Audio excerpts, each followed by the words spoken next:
Welcome back, everybody. We're diving deep today into a Supreme Court case that is seriously making history. Oh, absolutely. Trump v. United States decided last month. Yeah, It's the first time ever it is. that the court has ruled on if and how a former president can be criminally prosecuted Right. for actions that they took while in office. Yeah. So, It's fascinating. big deal. It really is, because it makes us think about some really fundamental questions Oh, about presidential power, right. accountability in a democracy. Yeah. Can anyone, even a president, be above the law? That's the question, isn't it? So we've got this federal indictment against former President Trump, Right. focusing on his actions after the 2020 election. There's a lot here. There is. But to put it simply, the indictment alleges that Trump conspired to overturn the election. Yeah, the indictment actually outlines a whole series of specific actions, from spreading false claims about election fraud all the way to pressuring officials at the Justice Department. And even trying to influence the vice president. Right. It even suggested Trump exploited the January 6th Capitol attack to further his goals. This outer perimeter concept that Trump's defense team used is really interesting. Yeah. They argue that he has absolute immunity from criminal prosecution for anything Right. that falls within the scope of his presidential duties. Yeah. Isn't that a pretty broad claim? It is, and it raises the question of where does that outer perimeter actually end? Right. Could a president argue that almost anything they do is somehow related to their official duties? Right. The court's decision doesn't give us a clear-cut answer, Okay. but it does give us a framework for how we should be thinking about these issues moving forward. So the Supreme Court didn't fully resolve the question of presidential immunity. They did not. They vacated the lower court's ruling and sent the case back for further proceedings. Right. Right. It feels like they're saying, we're not going to tell you exactly where the line is. But here's some principles to think about. I think that's a great way to put it. Right. One of the key takeaways is the distinction the court makes between a president's official and unofficial acts. Okay. Only unofficial acts can be prosecuted. Makes sense. But defining those terms, that's where things get tricky. Okay, so walk me through this. Okay. What makes an action official in the eyes of the court? Well, they define it as anything done using the president's authority under the Constitution or laws passed by Congress. But here's where it gets interesting.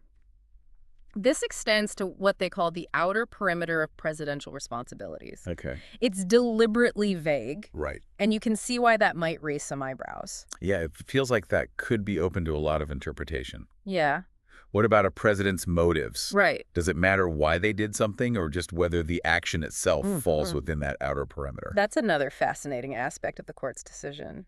They specifically stated that a president's motives are irrelevant when determining if an action is official or unofficial. So even if a president does something shady, as long as it falls under the umbrella of their official duties, Right.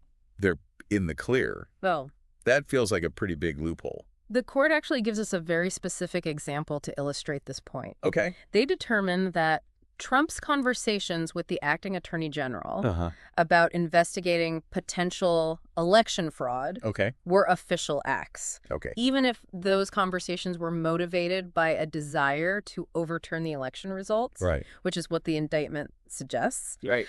the court concluded that interacting with the attorney general falls within a president's official duties. Okay, now when it comes to those core constitutional powers, Right. things like commanding the armed forces, issuing pardons, or appointing officials, Yes. the court seems to draw a much clearer line. They do. There's no question about those being official actions. Absolutely. The court granted presidents absolute immunity from criminal prosecution for actions taken using those core constitutional powers. Okay.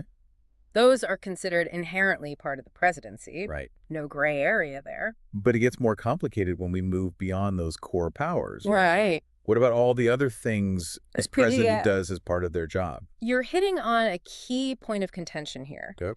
The court acknowledges a presumptive immunity Okay. for those other official acts. But here's the catch. Okay. It's presumptive because it can potentially be challenged. All right, I'm all ears. Okay. What are those circumstances? What could possibly overcome this presumptive immunity? This is where the court introduces the danger test. Okay. It's kind of like a legal balancing act. Yeah. Essentially, if the government can demonstrate that prosecuting a president for a particular official act Uh-huh. wouldn't interfere with the executive branch's ability to function, Right. then that presumed immunity could be overturned. So in theory, if a president's actions were deemed egregious enough Right. and the government could prove that prosecuting them wouldn't cripple the presidency, Right. they could still be held accountable. Potentially. Yeah. Okay. You're catching on quite This is where things start to get really interesting, right? Yeah. It makes you wonder, what exactly would it take for a president's actions Right. to be considered so far beyond the pale that they lose that protection? It's a tough question. What would cross that line? And it's one we'll be grappling with as this case moves forward. Right. The court left some pretty big question marks hanging. Yeah. For example, they didn't definitively say whether Trump's interactions with the vice president, state officials, private individuals, Okay. or even the public Right. should be categorized as official or unofficial. Oh, wow. Those questions are now back in the hands of the lower courts. And here's one that I'm particularly curious about. What about all of Trump's public statements, especially his tweets and speeches? Right. The indictment relies heavily on those. Yeah. But could those ever be considered unofficial acts? It's a huge question. He was the president at the time. Right, that the court didn't explicitly address. Yeah. It's going to be fascinating to see how the lower courts grapple with this I know. and where they draw the line between a president speaking in their official capacity versus expressing personal opinions or engaging in campaign rhetoric. Right. That distinction could have major implications for how this case and future cases are decided. Okay, so we've got this framework for understanding presidential immunity. We do. But it feels like there are still a lot of gray areas and unanswered questions. Yeah. Before we move on, we need to talk about Justice Sotomayor's dissenting opinion. Okay. She had some strong words for the majority's decision. She did. What were her main concerns? So Sotomayor's dissent is crucial because it highlights the potential dangers of the majority's approach.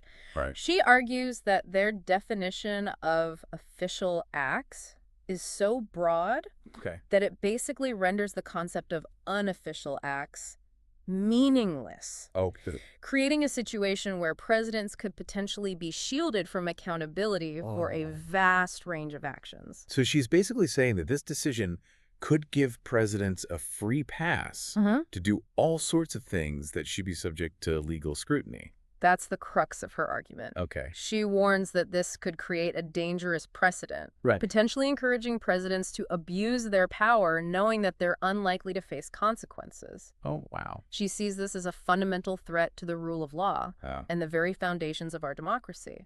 Wow.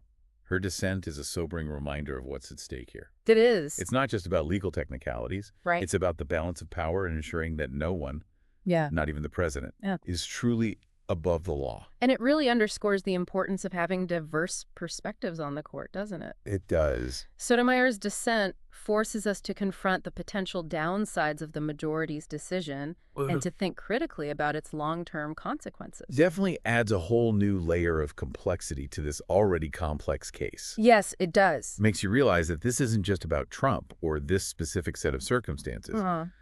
This case has the potential to reshape how we understand the presidency and the limits of executive power for generations to come. Right. It's a big deal.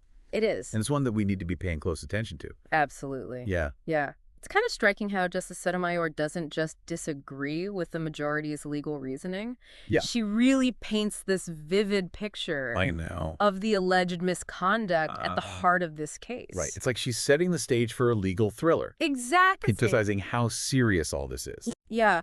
She recounts how, despite being repeatedly told that his claims of election fraud were baseless, Trump just kept pushing those claims and pressured officials to overturn the results. Wow. She really wants us to understand the danger to our democracy that this behavior represents. Right. And that seems to be like at the core of her dissent, right?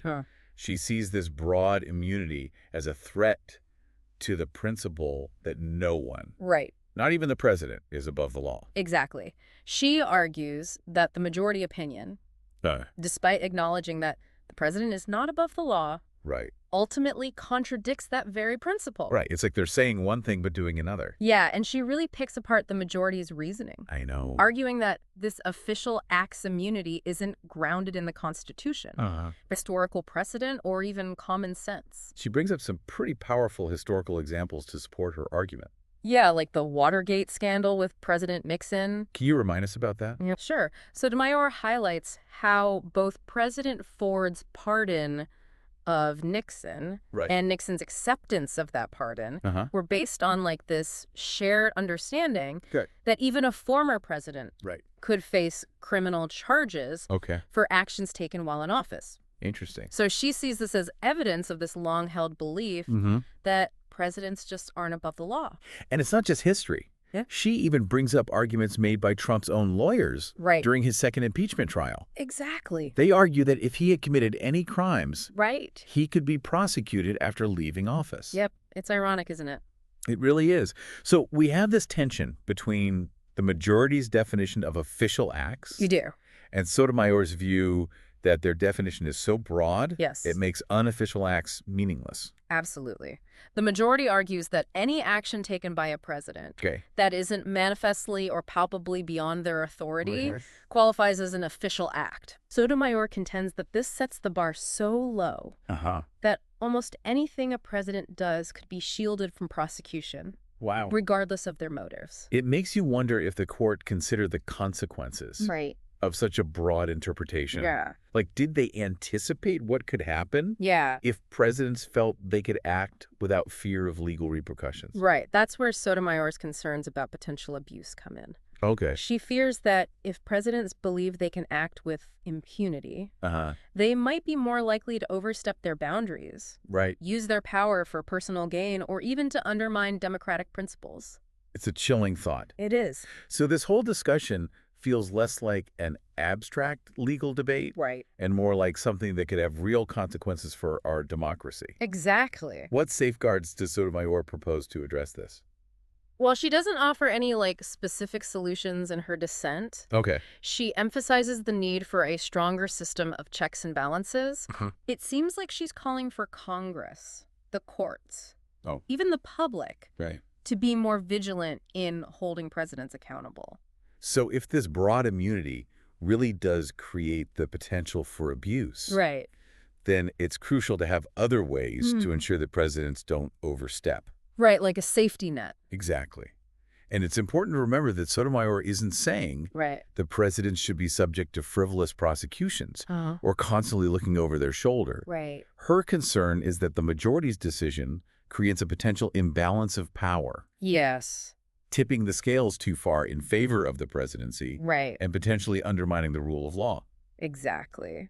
So we've explored these contrasting viewpoints. We have. The majority trying to set boundaries around presidential immunity, and Sotomayor's warnings about the potential dangers of those boundaries. Right. What does this all mean for us? Well, I think the most important takeaway is that this case is far from over the Supreme Court's decision. While significant doesn't give us definitive answers, it raises more questions than it resolves, leaving us in the state of legal uncertainty. It's like they opened Pandora's box. It is. Of legal complexities. Now it's up to future courts to figure out how to apply these principles. Yeah, this isn't just an academic exercise for legal scholars. This case could really impact everyday Americans. The decisions made in this case and in future cases like it could really shape the balance of power in our government for years to come. Yeah, it's a lot to wrap our heads around. It is. This whole discussion has been a real eye-opener for me. Shedding light on how complicated presidential power is and the delicate balance between accountability and the need for a functioning executive branch. It really has. And as we move forward, it's important to remember that this isn't just about Trump or this specific set of circumstances. It's about the enduring principles that make up our democracy in this ongoing struggle to make sure those principles are upheld. Even in the face of unprecedented challenges. You know, it's just wild to think that we're still figuring out these big questions about presidential power and accountability like centuries after our country started. It really shows how adaptable our government is. It does. And honestly, Yeah. how messy it can be sometimes. Absolutely. This case is a perfect example Yeah. of how our founding principles are always being tested and reinterpreted as we face new challenges, going into uncharted territory. Yeah, it feels like we're at this turning point in how we define the limits of presidential power. Yeah. This case could have huge effects. It could. Way beyond this one situation. Absolutely. The Supreme Court's decision, Right. it doesn't give us a clear answer on presidential immunity, but it sets the stage for this ongoing debate about how to balance the demands of the office with the need to hold presidents accountable. It's almost like they're saying, right, here are some guidelines, but you guys figure out the details. That's a great way to put it. Okay, so before we finish up, Okay. I want to leave our listeners with something to think about. Okay. We talk a lot about the danger test. Right. This idea that presidential immunity can be overcome if prosecuting the president won't mess up the executive branch. Yeah, it's a high bar to clear. It is. So here's the question. Okay. What types of presidential actions could actually meet that standard? What actions are so bad, so serious, that they would justify putting a former president on trial? Right. Even if it means maybe disrupting the government a little. That's a really good question. Right. It makes us think about the limits of power, the importance of accountability, that delicate balance at the heart of our democracy. And there's no easy answer. We'll probably be debating this for years. Probably. But it's a conversation worth having. Absolutely. And it's one that we all need to be part of. I agree.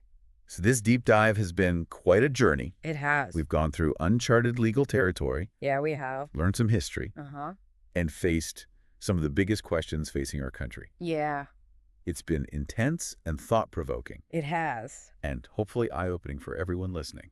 I think we did what we set out to do. I think so, too. Give our listeners a better understanding of this landmark case and its implications. Right. But even more importantly, I hope we've made people curious to keep exploring these issues and to talk about the future of our democracy. That's what it's all about, right? Yeah. Giving people knowledge, encouraging critical thinking, and fostering a sense of responsibility as citizens. Exactly. If we did that, yeah, then I think this deep dive was a success. Everyone listening, thanks for joining us on this journey. Keep those minds curious. Keep those questions coming. And never stop trying to learn more about the world. Yeah. Until next time, keep diving deep.